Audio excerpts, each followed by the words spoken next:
जया बच्चन और रामजी लाल सुमन को राज्यसभा से उतारा, लेकिन दो लोगों का नामांकन हुआ, एक की सीट अटकी।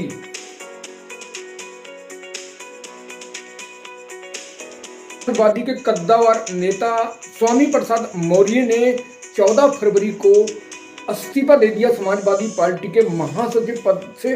उन्होंने बहुत सारे आरोप जो अपने पत्र में लिखे गए पत्र में लगाए हैं, लेकिन इस जो आरोप है उसकी वजह कुछ और है। स्वामी प्रसाद मौर्य ने किन कारणों से इस्तीफा दिया है समाजवादी के महासचिव पद से, कई बिंदु हैं, उस पर बात करेंगे। इससे पहले जो पत्र लिखा है समाजवादी के स्वामी प्रसाद मौर्य ने, उसमें कहा है कि जो छोटे भैया नेता हैं उनकी औकात, उनकी हैसियत एक वोट देने की नहीं है। वो हम पर अनाप शनाप आरोप लगाते हैं और जिसके कारण उन्होंने इस्तीफा दिया। स्वामी प्रसाद मौर्य वही हैं जो हिंदू देवता सनातन के खिलाफ बोलते आए हैं और विवादों के घेरे में रहे हैं। हिंदुओं के बड़े नेताओं ने, धर्म गुरुओं ने उन पर बहुत सारे मतलब कमेंट किए हैं, तो ये वही नेता हैं। अब वो कारण की बात करते हैं, इस्तीफा देने की असली वजह क्या है। 3 वजह हैं असली, जिनके कारण स्वामी प्रसाद मौर्य को समाजवादी पार्टी में दम घुट रहा था। उन्हें लग रहा था कि यहाँ पर उनकी चलने वाली नहीं है और इसके कारण उन्हें इस्तीफा दिया। 3 बिंदु। सबसे पहला बिंदु, बीजेपी बदायूं से सांसद उनकी बेटी संघमित्रा मौर्य हैं, जो बीजेपी से सांसद हैं और इस बार भी वह चुनाव लड़ना चाहती हैं, लेकिन उनके स्वामी प्रसाद मौर्य की बेटी संघमित्रा मौर्य भाजपा से सांसद बदायूं से हैं और वे इस बार बदायूं की सीट, लोकसभा सीट से हर हाल में चुनाव लड़ना चाहती हैं। लेकिन सपा नेता स्वामी प्रसाद मौर्य के बयानों के चलते, जिन बयानों में हिंदू देवता और सनातन को विरोधी शब्दों का, कड़े शब्दों का इस्तेमाल किया, इस बार भारतीय जनता पार्टी उनकी बेटी को टिकट काटने के मूड में है, ऐसा मीडिया सूत्रों से मालूम पड़ा है।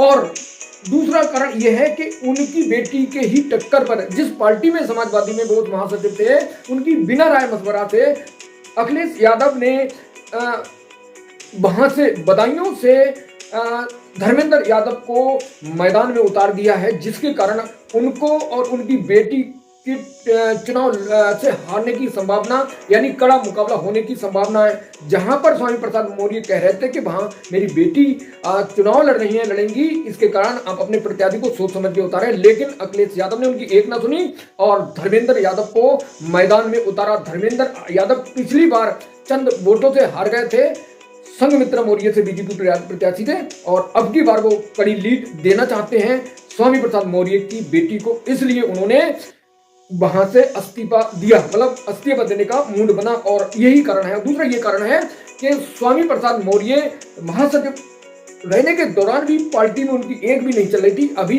3 प्रत्याशियों को उन्होंने जो राज्यसभा में उतारा है, आलोक रंजन, जया बच्चन और रामजी लाल सुमन को राज्यसभा से उतारा, लेकिन 2 लोगों का नामांकन हुआ, एक की सीट अटकी।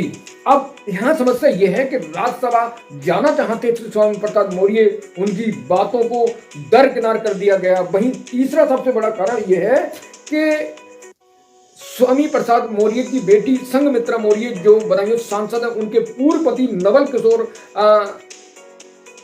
साक को फर्रुखाबाद सीट से अखिलेश यादव ने मैदान में उतारा है, और जिस पर भी स्वामी प्रसाद मौर्य का विरोध था और विरोध के बाद भी स्वामी प्रसाद मौर्य ने उनको मैदान में उतारा है। तो ये 3 कारण हुए, उन्हें राज्यसभा ना भेजना, उनकी बेटी के टक्कर पर प्रत्याशी को उतारना बदायूं से धर्मेंद्र यादव को, और फर्रुखाबाद से नवल किशोर, उनके दुश्मन पुराने दामाद को मैदान में उतारना।